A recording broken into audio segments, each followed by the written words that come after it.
It's too cold in here in Wisconsin, so Red RSX is in storage for a while. It's turning out to be spring here, so spring means Red RSX coming out soon. So it'll make its debut very soon. No, Red RSX is still in storage, so that's the car it's going to be going into. You guys haven't seen it yet, so a video about that will be soon because it's getting warmer out. So like I said, Red RSX, next video introducing it to the channel. It'll be a good one, so make sure you guys check it out. Red RSX. Red RSX.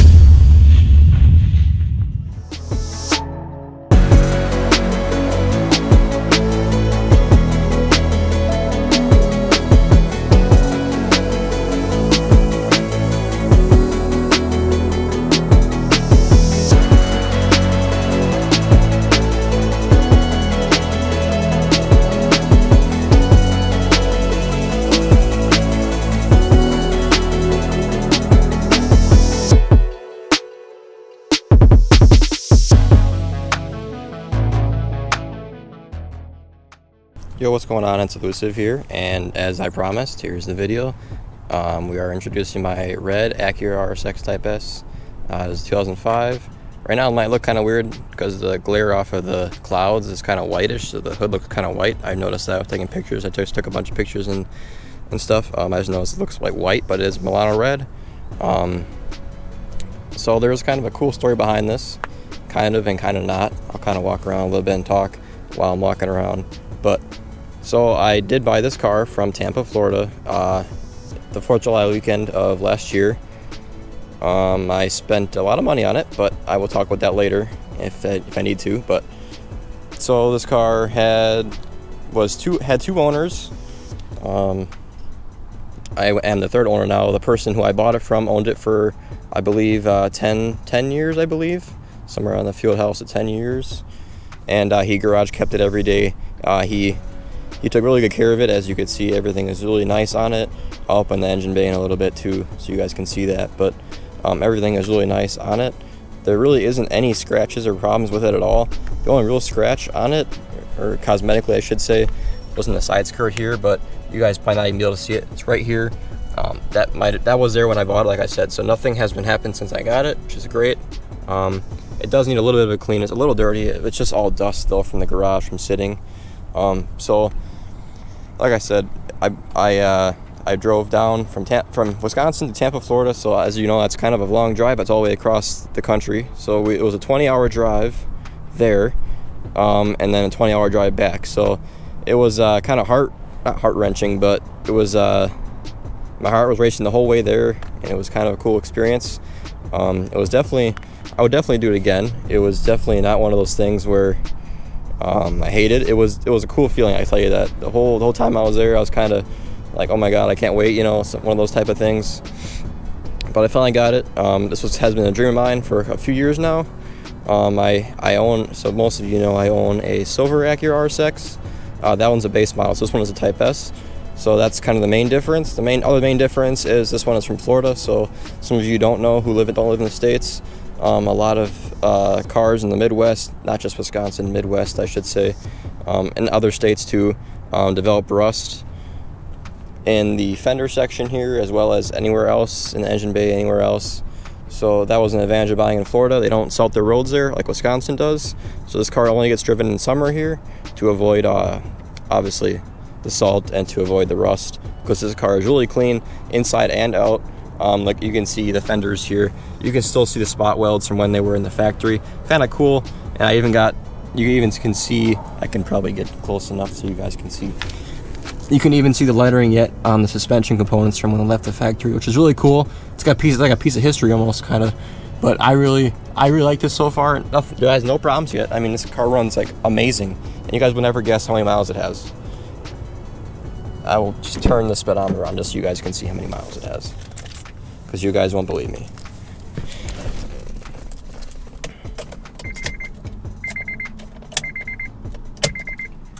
If it turns on, there we go. 151,000 miles.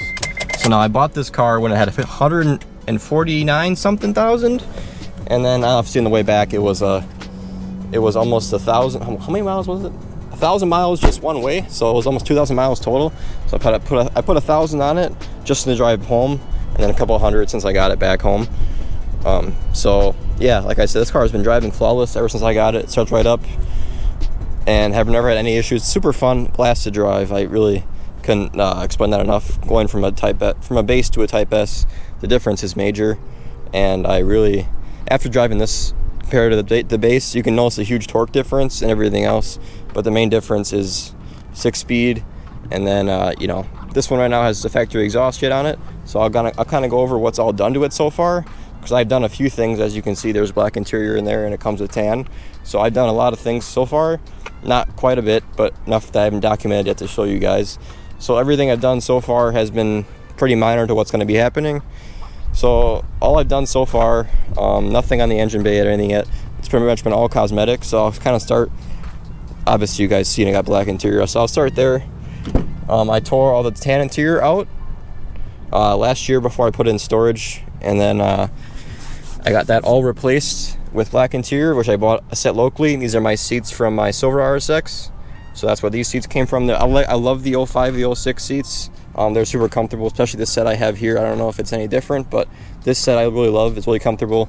And obviously, we didn't skip out on the back or anything. Everything is all black. The only thing yet we have to replace is the engine pull switch. But that will be replaced when I get the fender liners out, because you have to replace the fender line, not replace them, but remove the fender liners to get that cable in properly. So I do have that black one here in my basement, so I got to replace that whenever I get a chance to get the fenders out. But everything else, yep, like I said, dash is even black. Everything is black. That's what she said. But and then also the Integra Type R Momo wheel. So that is really expensive. Don't even ask how much I paid for it, because I don't want to tell you. We got this. It's not really in terrible condition. It's in pretty good condition. I didn't buy a new one, because that would be like $2,000. So this one is what it is. And then I do have the Integra Type R shift knob, the 6-speed shift knob, which you guys probably can't see because of the lighting. And then as well as the red shift boot, which came with the car. So like I said, this is going to be you'll know what happens in a minute. And then I also have the Integra Type R dead pedal, along with the pedals with the black rivets. If you guys want to know how to do this, there are tons of forums on it. Just make sure you look at the forums. It's pretty simple. You just drill into your pedals and then rivet the Type R pedals onto it. But these are off of an S2000, not a Type R, because finding Type R pedals for a reasonable price is ridiculous. And S2000 pedals are the exact same as Type R pedals. So just if you wanted that, a little knowledge for you too. Other than that, interior wise, that's pretty much it. Oh, other thing I installed is the Acuity short shifter. That was the first thing I ever installed. So I was not really a big fan of, I'll put this up so I don't drift away. I wasn't a big fan of the long throws that the stock shifter has.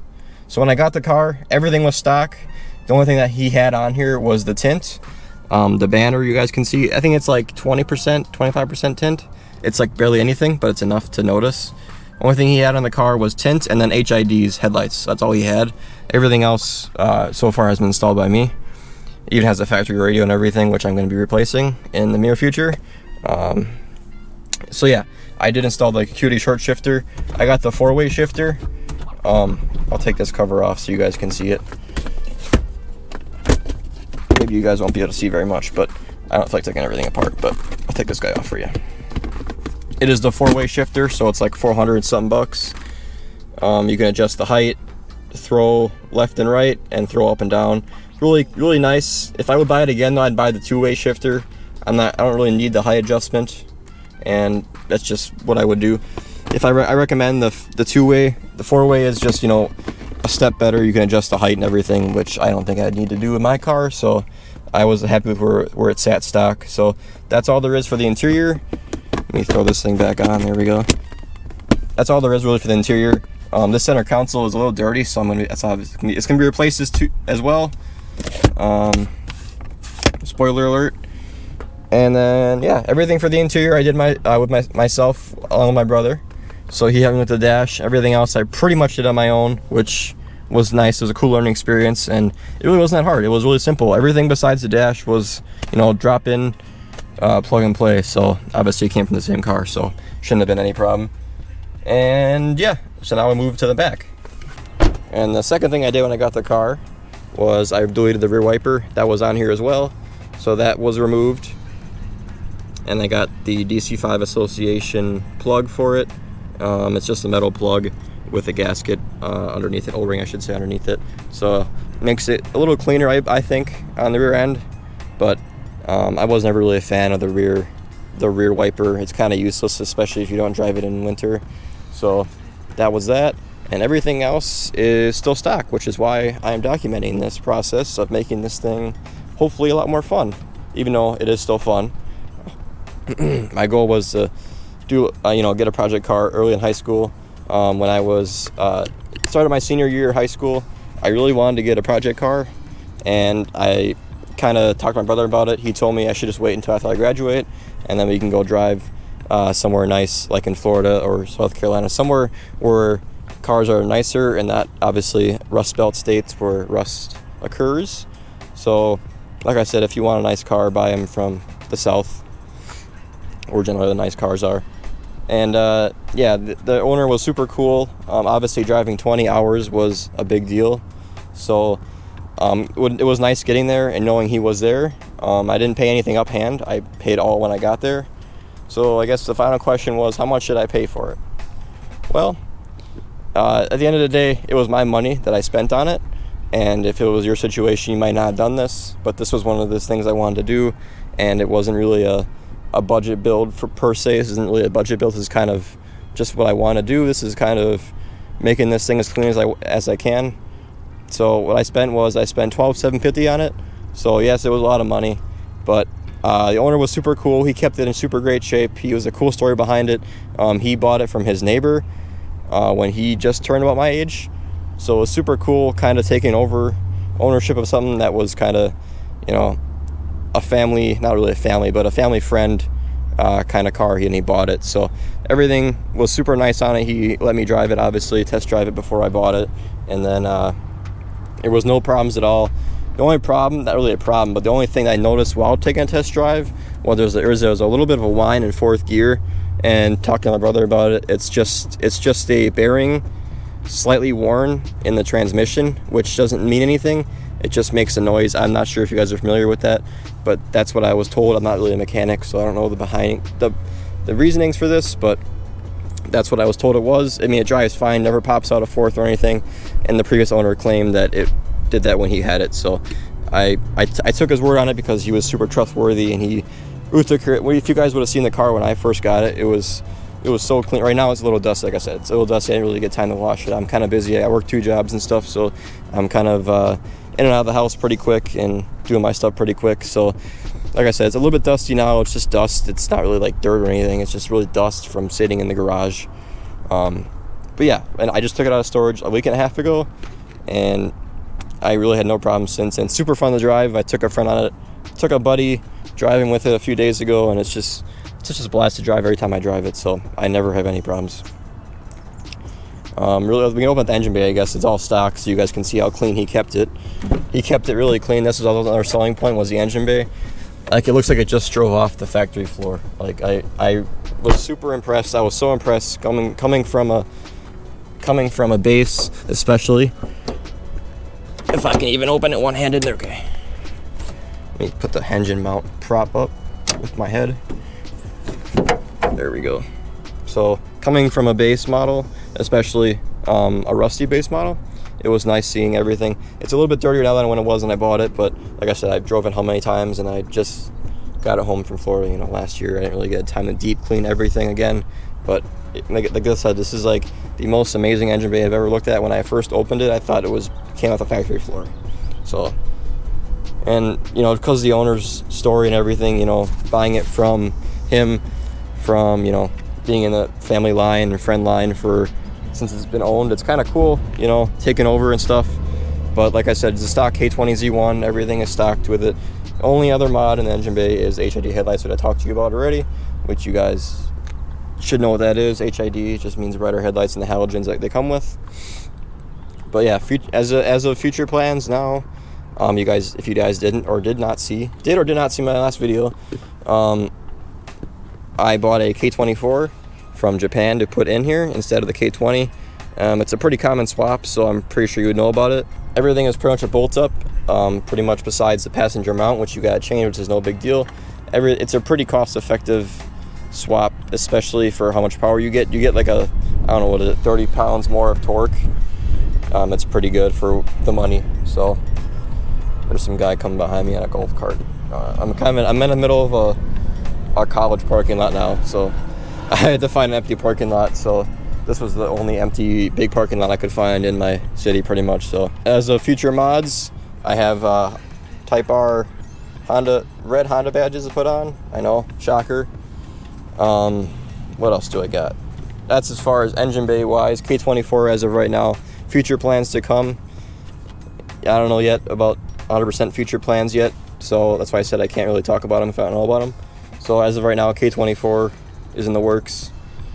Other than that, K24 will be this year. I'm swapping it in, not really building the K24, but swapping it over and replacing a bunch of seals and stuff. And then as of mods interior wise, I have the Type R center console at my house. And what else do I have for the interior? Oh, the Type R e-brake as well to match. So those two will match. Once I get them in, that'll probably be the first video I do of the build on this channel. Other stuff that I have, I can't remember interior wise.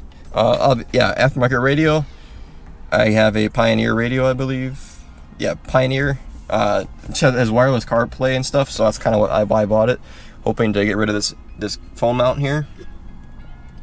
And I do have right now an FM converter. That's what I've been using for radio and stuff. It does its job. I don't drive this car every day anyway. It does its job. And then as of right now, what else do I got? I gotta remember my thousands of parts I have in my basement. So I bought a lot of parts during winter while it was in storage. I also bought a big brake kit, so a TL Type S Brembos for the front. If you guys don't know about them, it's just a bigger version of the calipers, because right now I believe they're single piston, and I believe the TL Type S are dual piston. So I spent a whole grand on just 2 calipers alone, but hopefully they're great quality, they look great. And then I bought a new set of rear calipers to match the front red ones, so they're gonna be both red. And as I said before, red Honda badges on front and back, which I paid an arm and a leg for. You know, I didn't pay an arm and a leg for it, but usually you do. And then as far as the trunk goes, I'll be putting on the Type R wing as well as the A-Spec rear lip. Most people, that's a common setup for the Type S, or the RSX, I should say. So that's kind of like what I wanted to do. I always liked the Type R wing. I wanted to get it in my silver car, but I was trying to save money for this, so now we can do it for this. And then as well as exhaust, I went with the Apexi N1 exhaust. Right now it's still stock, obviously. So I ordered an Apexi N1 exhaust. It is discontinued, so it was very hard to find, but I did find one, so we're gonna try it out. It's a very not known exhaust, I feel like, for the RSX. It's pretty underrated. I talked to a few people in Facebook groups who do have it. So shout out to you, Mike, obviously, Club RSX. He owns the Club RSX group on Facebook. Shout out to him for getting me clips on what it sounds like and everything, and how good it is. So other than that, that's going to be happening. And then I'm going to be getting a K24 header to bolt up to the K24 when I put it in, so I don't have any clearance issues. But as far as it goes, that's what do I have a lot of stuff in my basement. Like I said, I'll make a video separately about what all I have to put in. But like I said, I have a lot of stuff in the basement. Sorry, there's some weird guy behind me looking at me, so I wanted to go in my car. He's freaking me out. Okay, so as I said, I have a lot of... He's like flailing his arms up and down. Okay, this is weird. I have a lot of stuff in my basement. I'll make a video separately talking about them all in detail. That way you guys know everything about them. But as of right now, that is my financial mistake. Hopefully you guys liked it. It is super clean. I'm super happy about it. Like I said, I did spend a lot of money on it, but listen, again, it's my money and I wanted to. So it was a dream of mine for a year and a half to buy my own car. This is technically my own car because I never bought the Silver RSX. The Silver RSX was technically gifted for me. So I technically never bought my own car before. So this is officially my own car, which is also a cool feeling. You know, when you get gifted a car, it's not really the same as buying your car. So like I said, buying this was super cool as well, because it's really the first car that was officially mine that I bought. So, but yeah, thank you guys for watching. I really appreciate it. Hopefully you guys stick around for the build. It's going to be pretty cool. It's going to be pretty basic in the start, and then we'll get pretty crazy once we get going on here. But like I said, I wanted this to be kind of like an OEM plus build per se. I don't want to go like crazy body kits, stuff like that. I want to kind of keep it simple and cool, because things can be pretty cool when they're simple. So like I said, first mods I'm probably going to be doing for videos is going to be center console, Type R center console. It's just the easiest thing to do, might as well get it out of the way first. And as well as the radio I'll probably do right away too. So interior stuff probably first, and then I have a Type R wing to install as well. So once I get the hardware for that, I'm waiting on the gaskets and the stud nuts. So once I get the hardware for that, I'll be installing that as well. Pretty simple process. So like I said, hopefully you guys stick around for the build. It'll be pretty cool. Hopefully you guys find some sort of, I got some shit in my eye, I hate this. Hopefully this build will work out as I want it to. As of right now, I have a lot of plans. Like I said, a lot of money goes into this car right now because I'm only 19, so I work 2 jobs right now just to try and support this car. Pretty much, I sound like a fucking baby daddy, honestly. But yeah, I work 2 jobs. I don't need to work 2 jobs, but I do just to save up a little bit more money and a little more cash to throw at this thing. Hopefully have some more fun. So like I said, first video will be center console, and then hopefully exhaust. Hopefully exhaust should be second. I want to get the exhaust on just to have a more fun car. Because right now it is stock and it's, you know, it's what it is, but it's still fun. Honestly, it is still fun stock. Like, anybody who says this car is slow or stock or whatever, not fun, like, never been in one. So also comment down below requests you want me to do on the car. Like I said, don't include anything crazy. I'm not gonna be cutting the car in half and shit, whatever you guys think of, but I'm gonna be keeping it simple for the most part. Potentially K24 turbo in the future. Could be future plans, hint hint, or something like that. But like I said, it won't be anything like ridiculous. I'm not V8 swapping it, nothing like that. I'm trying to keep it, you know, as Aero specific as possible and as Honda as possible. So K24 is perfect fit, I believe. This is just a great engine. It's cheap, it's affordable, and it's easy to take apart. So that's where we're gonna start. As somebody just getting into the scene, it's kind of hard to learn this stuff. So like I said, if you guys have any suggestions for me or any mods I should do or things I should look into, let me know. I appreciate it, and I will see you guys in the next one.